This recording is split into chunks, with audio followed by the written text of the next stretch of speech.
Hello, everybody, and welcome to the Sports Memorabilia RoundTable Edition number 4 for November 19th, 2015, hosted by Mike Delong and Paul Gravlin.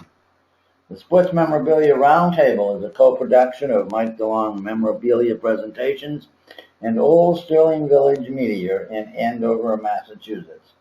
Well, Mike, this is our 4th program. That's right, and we've talked about a number of things about collecting cards.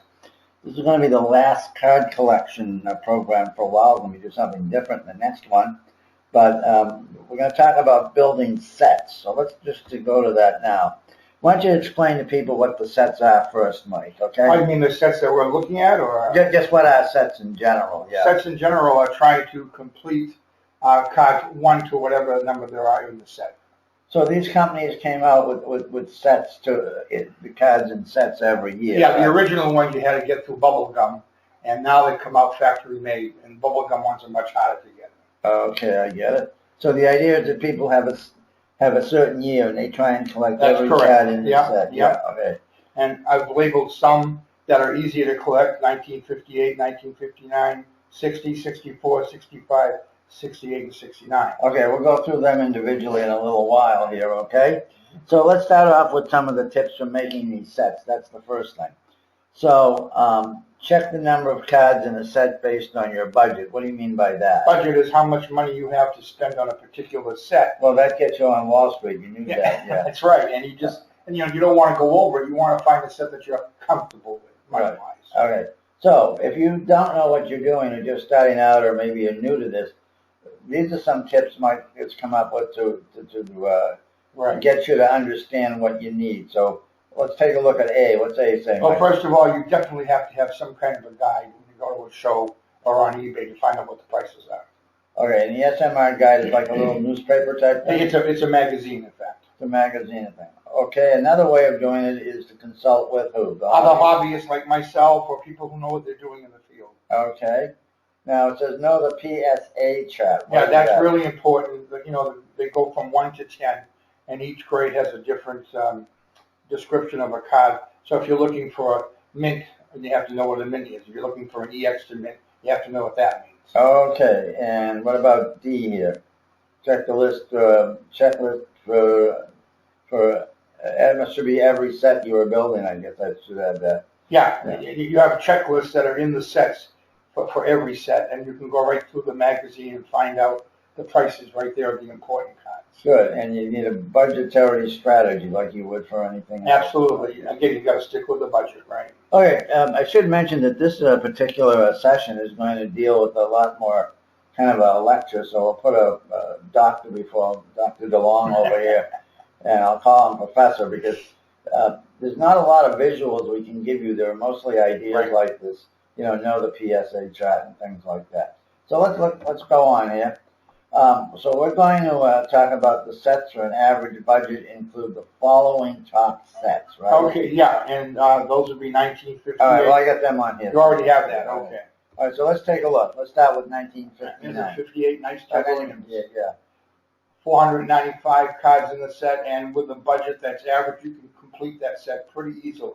Oh, okay. There are very few. There are no high numbers in that set. What would be a high number? 600 or 700? No, in that set it would be like 400 up. But since they had a lot of double reprints in that and so forth, that's not there's just no high numbers. All right. And it's an easy set to really. All right. Okay. Let's go on here. Now I kind of misunderstood what that number meant, but that number is the number within the set. Yes. So this is the 59 one with a picture of Yogi Berra on it, right? Mickey Mantle. Oh, that's Mickey Mantle. Oh, yeah. It says Mickey Mantle, yeah. He looked kind of funny to be there. Yeah, he did. Right, yeah. Now, in this particular set, this is a little bit more difficult because there are high numbers that start in the 500s and go to 572. So that would be a little harder issue to try to complete, but still not tough. Okay, so why are the high numbers so important? High numbers are so important because as football season started, the retailers would ship back any of the baseball cards that were left over and get a credit for it. And then the new football would come in, and then Top supposedly destroyed those cards. So now supposedly they released the higher numbers later in the year. They would never do that back in those particular years. You can do it was the set released all at one time? The set was the bubble gum came out in March and probably ran through September. And then anything that was left over in baseball cards was shipped back to Topps. Yeah, but why would the high numbers be the only ones that would ship back? Because that was the last set. There was numbers in the bubble gum. Oh, so those came out later than the earlier cards. Oh yeah. That's what I meant. Yeah. So you're likely to get an early numbered card up front in April and May. Yes. And by the end of the year, they weren't. Right, and therefore they were scarce. And I mean, there's still. That's a very important point. Yeah, right. Yeah, so you have to be aware of that. But there's a plentiful amount of 59s. All right, okay. How about 1960s? Roberto Clemente Walker. That's the first time they did a horizontal card production. Landscape type thing? Right. Nice set. Again, not too difficult to put together, but it also has high numbers at the end of the series. Okay. No, well, this is Yogi. Okay. Yeah, this is Yogi, and that's a pretty easy set to put together. There are high numbers, but they're not that expensive. So if I put a total set together, I get 587 cards. That's correct. And in the other one, I'd have 507. That's correct, right. And if you ever wanted to sell your collection, people usually break up the set because they make more money than selling the complete set as a whole. Oh, really? Yes. Why would that be? Because you could break it down into series numbers and the superstars, and you can get more per series as opposed to lumping the whole thing together. You could pick out segments that were hard to get and sell them as one thing. That's right. I got it.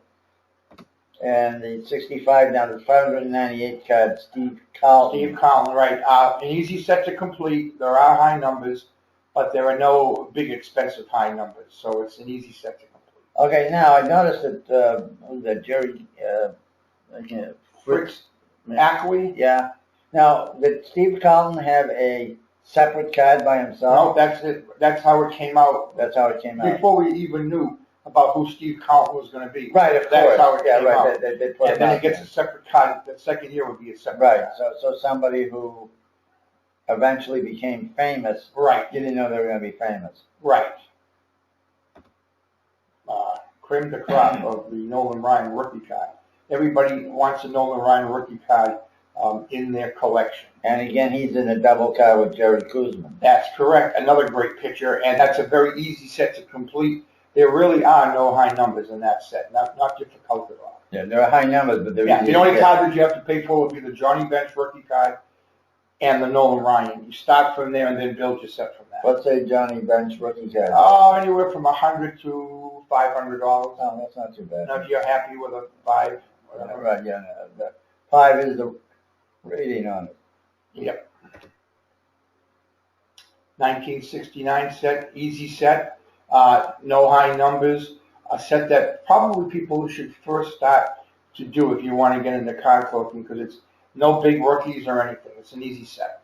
Hank Aaron? That's not Hank Aaron's rookie card. No, Hank Aaron 54 was his rookie card. Oh, Hank Aaron. The only hard card, not a hard card, the only rookie card that really of interest is Raleigh Fingers in that. Really? Is that right? Yeah. Well, he's all of fame. Yeah, they didn't have that many rookie cards of importance. Right, yeah, okay. So, where can we get the cards, Mike? Okay, this is important. Sets can be purchased on eBay with your catalog, looking at it.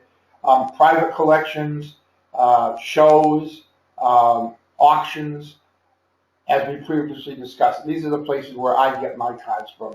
And I have a couple of card companies that I deal out of that are very good. Right. Now, if people are interested in that, they can go back and reference, I think, our third one. No, I think it's actually our second one where we talked a lot about sources of cards, where you can get them, what to look for, and things like that. So if you want to find out about that, you can go back and look at the production in our second webinar, which it's called SMRTO2. Okay, so once you've settled on a set, do the following. Okay? Yeah, this is important. I learned this myself the hard way. Patience. First of all, there are a lot of cards out there. Don't jump at the first card. Look around before you make your final decision. You want to look for cards that are either a 5 or excellent to a 7, near mint. Remember, condition is very important. Grading 6 and up is fine, and a 5 is not bad, but those are used as fillers for your set. All right, why don't you tell us, I know the fillers come up later on. Why don't you tell us what a filler is? A filler is a card that you put in the set that, it's okay, but you will keep it there till you find a better card. Then what you do is you take that card out, put the better card in, and sell that one. Oh, right, I see what you're doing. It's kind of a placeholder. Yeah, for a while. and you make some money on it too. So right, okay, yeah. Okay, keep going. All right, sometimes you can find cards that are nice. Yeah, there are some cards that I've lucked out on that have been VG to excellent and look really nice. And for the price, you're getting a good deal. An example would be like a 1955 set. I got mine for like $4.95, and that's a pretty good price because most of them go for $11.95 in excellent.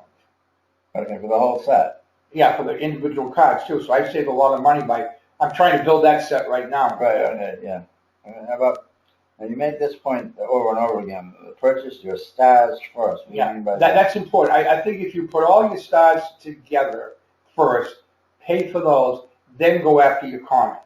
Now, the only time that I would not do that would be if you had an auction and you had a chance to pick up a lot of commons, then I would go for the commons and then do the stars. But that's very real. You mean if you get a deal on the lesser players? Yeah, if you get a lot of 200 commons and it's at a good price, grab them. Right. And then do your stars. But that, you have to look around for that. Does it depend on set, or do you get a price where you could get for 200 commons might be a good price? It depends on the good price. Commons have different prices. Right. Okay. So the idea would be to do that. Basically, what you're saying is purchase your semi-stars after. Yeah, then I would purchase mine. Like a Rusty Staub. Stuff like that. A Tim McCarver. Players that were good but weren't stars. Right. You try to get those completed. Okay, good. Are the lower, well, I won't say the no names, but are the really lesser players, are they easier to get? Yes. Usually their prices are cheaper, and they are easy to get. Okay. Okay, keep going. This is important with the older sets, not now because they come out perfect now. Yeah, right. Always make sure your first card is in great shape and your last card. Now, in a set. Right. Now, why I say that is because when we were growing up, we would take the cards and flip them against the wall and scuff them up, or using them for bicycle noises. And therefore, your first card always used to get damaged, and your last card usually was damaged. I don't get that. Why would the first be the first? Because they were the first cards to come out in March, yeah, and kids would start playing with them and throwing them against the wall. Right, they would scuff up and everything. For the whole summer. Yeah, that's right. But why the last card? No, the last card it's the same reason as the first. You stop playing the game, and there it is. From all that I've done, this is what I've received in the hobby. That always make sure your first card and your last card are as nice as you can get it. Okay, all right, that's good advice. Thank you. And then high numbers. We talked about this earlier. Yeah, high numbers are really important. You have to. High numbers can be from $7 up to a 1952 set. You're paying $400 or more for a high number. Even for somebody who's not a famous player. That's correct. Especially in the 52 set. The Eddie Matthews in the 52 set, I believe, is card 402, and it's big bucks. It's like $600 to $800 for a real nice one. Okay. So at that point with the high ones, it's not always about it's a star. It's about the availability of it. That's correct. And also when I start a set, if I check the high numbers first, and if they're way out of my budget, I don't do the set. Oh, I see. That's good advice too. Okay. So the idea is if you're going to do this seriously, you're on a limited budget. You need to sort of make some plans on where you're going with it. Right? Correct. The only set that I did was 1952, and I went to 310 because that's Topps first card set. And then I stopped because I could not afford the rest. But you can still do well on just collecting the lower numbers too, in that set only. If someone had a 1952 full set, I don't know. Oh God, 35,000, 40,000. Really? Is that right? Very easily if it's in nice shape. Yeah. Okay. Even if it was in poor shape, you'd get a good return. Yeah. Okay. That's probably the real one. Huh? Now, 1952 was the first time. First time Topps printed, right? Oh, that's interesting. Because I do remember the Topps cards, but I was probably collecting after that period. Yeah. Now, single print SP means cards that were made less of than other cards. Why was that? Just because the factory decided to do that. Oh, really? Yeah, and they would come off of a sheet, and you would pay more for a single print card than you would a double print card. 1953 has a lot of single card prints, and they also have a lot of double print cards. Now, the manufacturer Topps, would they pick certain people or just at No, I think it was at random. Really? Yeah. And the Topps didn't even realize that they were creating that because, you know, nobody went into the card world when we were growing up and did any technology or any recording or anything. No, right. So now people have made, you know, catalogs and this and they've checked all this stuff out. Yeah. Okay, and number 9? Yeah, commons are important. Commons are difficult to find. The definition of a common again is? Any player that was not a semi or a superstar that just fills the set. So if you haven't heard of them, you know, unless they play for your team or something, that's probably a common. That's correct, and it's also regionalism where I can buy Red Sox cards cheaper in Detroit. And vice versa. Right, I got it. Okay, so sometimes I'll look for a Ted Williams out in Detroit as opposed to Boston. Right, okay, that's a good point. But you should always buy your commons in lots if you can. What do you mean by lot? 50 or more.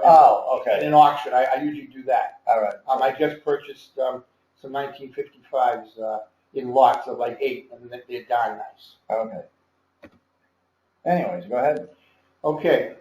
Check your cards for fill cards. Fill, we already talked about. Okay, why don't you say it again? Cards that are used temporarily as a holding place. Okay. Until you get a better one. Yeah, so to clarify that, if you got if number 45 is... a 5? All right. No. If number 45 in the set. Yeah. If you have a number 45 and it doesn't matter who it is. Right. If you can get that card, get it to fill for the next one. Yeah. Remember, too, that other people are probably building sets and they might not have a 45. Absolutely. And a lot, sometimes these cards, I would assume, aren't so much that it's more the buyer wants that card to complete a set, even though the card might not be that important. Yeah, and if the card's very, very expensive, then people will drop down in gradation to at least say, I've got that in I've got the whole set. Like the 1955 Clemente rookie. Yeah. I'm never going to be able to afford one in a 6. So I'm going to probably drop down to a 5 or a 4. What's a 6 cost? Oh, a 6 is over $1,200 easy. Okay. Now a 4, a 10 you're probably looking at $700 or $800. What would a 10 be worth? Oh God, forget it. That's off the chart. They said one sold for $30,000 up at the National. Oh, okay. All right. Now this is important. Yeah, very important, because if you don't have your checklist, you're going to start buying double cards, and then there goes your budget. So as soon as you purchase a card and you like it, go home and check it off the checklist.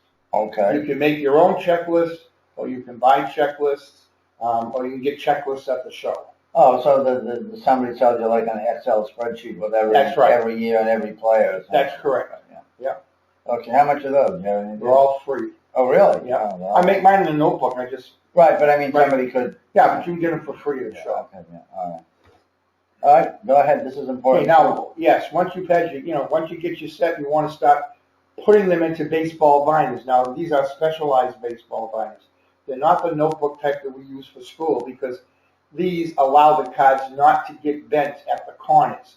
So you have to go to a store. They're like $8.95 for each binder, and that's really protects your card. Now you have to go to what kind of store? A hobby shop store, or the shows you can get them at. Or online, probably. Or online, right. But they are a specific They're specific for card holding. Okay, so they're not dumped it on a Walmart or something? No, because I learned the hard way. I got some of my corners damaged because I didn't buy the right kind of a binder. Okay, now you're talking about you need to insert a plastic acid-free ultra sheet. That's correct. As soon as you get your binder, go out and buy some sheets to hold your cards. You want acid-free cards. They're called ultra sheets. They're very inexpensive. Again, you can get them anywhere. And as soon as you start purchasing the cards, you should put them in the holders. Don't put them in a desk drawer. Don't put them on the coffee table, because they'll end up getting ruined. Right, yeah. And, of course, don't... Yeah, and the most important thing is if you have an air-conditioned central air, that would be great. You want to monitor your temperature to around 70 degrees, and you do not want them near sun. I see too many collections ruined because of the sun. Really? Yes. If they're in the binder, though, why would they get... Before the binders came out. They might not be in the binder. Right. They might be laying on the guy's desk. Yeah, that's correct. The sun's beating right on them. Yeah, right. Okay. So remember that set building can be fun and challenging, and remember the better the condition makes for a better investment. Absolutely, and take patience and time to do it. Okay. So that's it for our fourth program. Now tell us about program number 5. Yeah, we're going to take a break from card collecting, and I think I want to talk about some memorabilia collecting, in specifically the Salada coins and the Topps coins, and get into some Perez Steel autographing cards. Those are all neat little things that a lot of people are into. Yeah, and maybe for what would be with the 6th program, we might want to talk about autographs. Yeah, because that'll be with the Perez Steel. Oh, all right, okay. You try to get those things autographed, and there are certain cards in Perez that are more expensive because the man died, and he signed a couple. Oh, I see what you mean. Yeah. Okay. So it's a fun little thing to get into. Okay. So we'll just remind you that we're trying to get that one out in a couple of weeks. So see how that goes. That's it for this particular edition. The Sports Memorabilia Roundtable is a co-production of Mike Delong, Memorabilia Presentations, and Old Sterling Village Media in Andover, Massachusetts. I'm Paul Gravlin. And if you want to comment to us or anything, you can always look at the bottom of the slide. You'll notice our email address is there, sportsmemorabiliart@gmail.com. Thanks for listening, everybody. Goodbye.